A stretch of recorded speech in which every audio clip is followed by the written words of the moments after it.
Hey YouTube, this is Ox, and this is a tutorial on how I made a really growly kind of sound. And before I get into it, I just want to say two things. First of all, if you're wearing headphones and it sounds like kind of loud, you may need to adjust your volume ahead of time so I don't blow your damn eardrums out.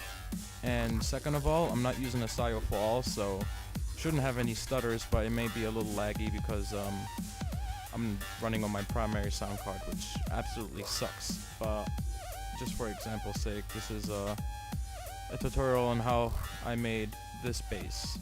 Again, you may need to adjust your volume. If it's too loud, then I'm sorry, but here's a warning. 3, 2, 1.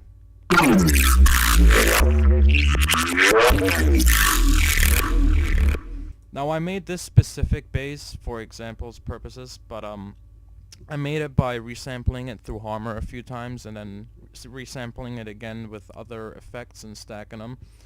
And I got this, and I only resampled it 4 times, I think, so you can really get in depth and stack them a little bit more subtly and just get a better effect out of it by being more thoughtful ahead of time with what you do. But you know, for this specific tutorial, I just figured I'd try and just cover the basic techniques of what I did. So I started with Massive, make my Reese Bass, and I learned how to make this Reese Bass from a few YouTube videos actually. But to be specific, Dodge and Fusky, they had a video on Reese basses, and lunacy seems to be a big factor in making really cool sounds out of your out of your freaking plugin. So I am gonna play the lunacy wavetable without anything, just so you can hear what it sounds like, and it doesn't sound like anything like a Reese bass. So it sounds like this. I mean, that sounds like shit. Can't really hear it. I'll bring the wavetable position down a little bit to right over there. And I'm going to turn this off since we are not going to use it for this specific tutorial. But now I'm going to go to my modulation oscillator and bring that down 1 octave as well. And I'm going to go to my phase and send that to the first oscillator. And here's what it sounds like with the phase down. Alright, not much of a difference, but if I bring the phase up over here to a quarter, it's gonna have a fast kind of like pitch wobble kind of thing. So it's all about finding that sweet spot, and I found the sweet spot seems to be right over here somewhere.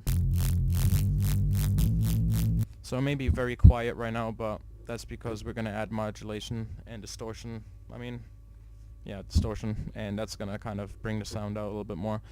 So I'm gonna start with the parabolic shaper. I'm gonna bring the drive up to almost about all the way actually, and bring this up to about a quarter. Maybe I bring it up just a little bit more. There we go. And then I'm gonna add the double notch filter to this. And I'm sorry if I'm being a little quick with this. I'm not really trying to cover the basics. It's more about the technique rather than what sounds and what settings to use. It's more about how I kind of went about it, because trying to get a sound, I mean, if you follow like specific rules, it's not gonna sound the same all the time depending on how your sound is. I mean, this is stuff that you really have to tweak, and I'm not listening through it to my headphones. I'm listening to it through my computer speakers, so I can't really hear the sound too well. So I'm just gonna apply this envelope and hope for demonstration purposes that it adds a little bit more modulation to it.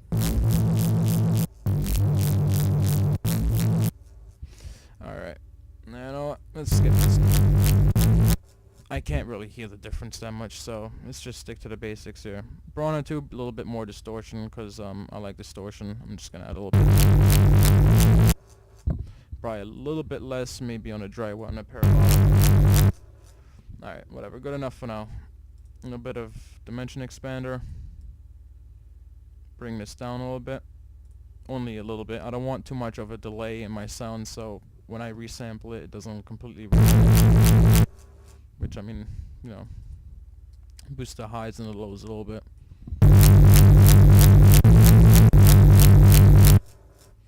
Alright, so it doesn't sound that great right now, and like I said, we just did that real quick. And my preset, the one that I used to make that sound, I was using all 3 oscillators, and I did have a filter on it, but since I can't really hear it right now, I mean, it should do the job for now. So I send it to an insert, and then I record it with Edison.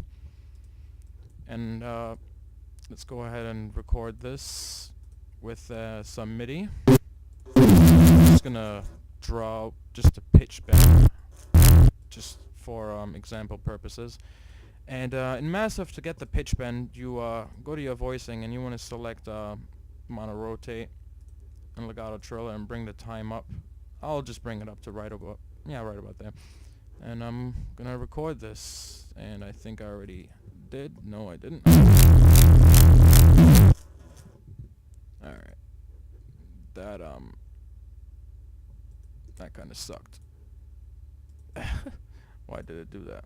Oh, it wasn't linked. There we go. Let's try that again. Alright, cool.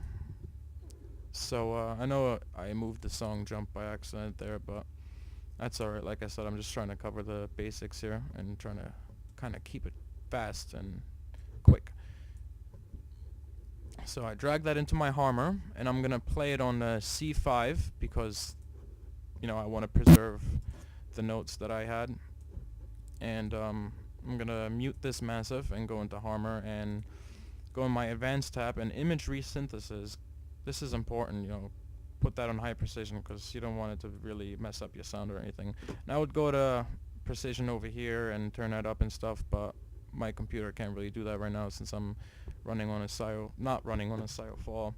So there we go, that's our sound. So I'm gonna add some unison to it. I'm gonna bring the pan down and only have a little bit of phase.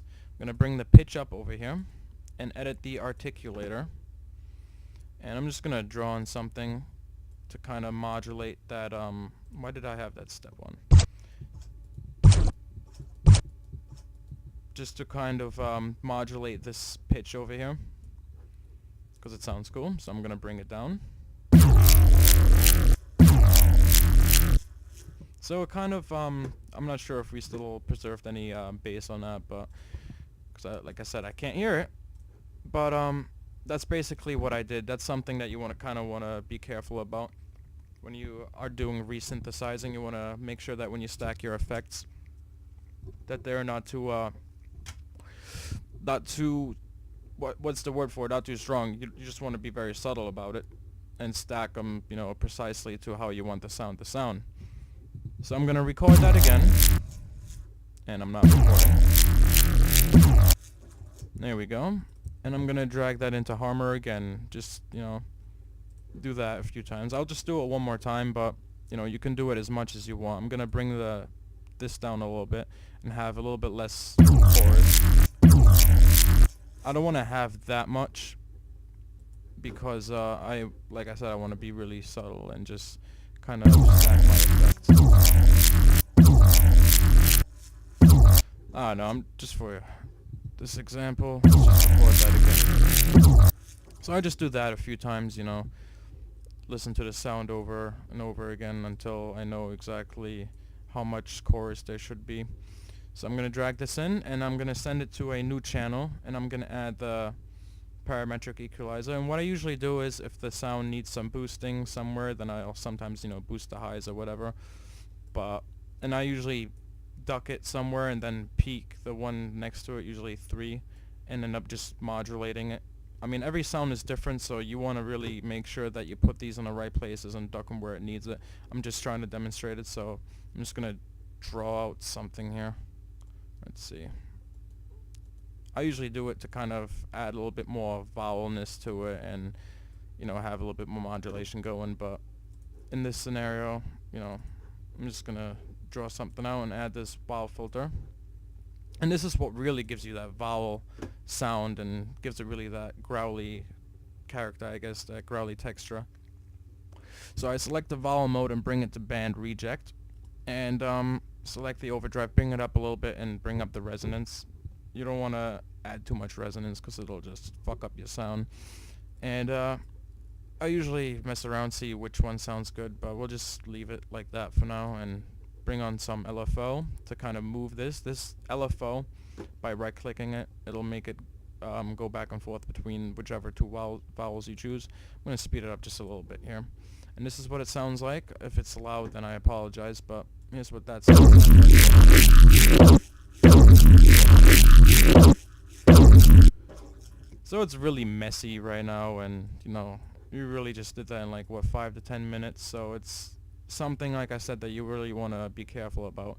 I mean, you can add other stuff to it, like why do I keep doing that? The flanges, not flang.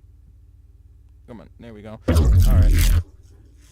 Be really, I don't know, not too much, and then record that again, and do that over and over. And actually, like I said, take your time with it. Don't rush it like I just did, because you'll get it really.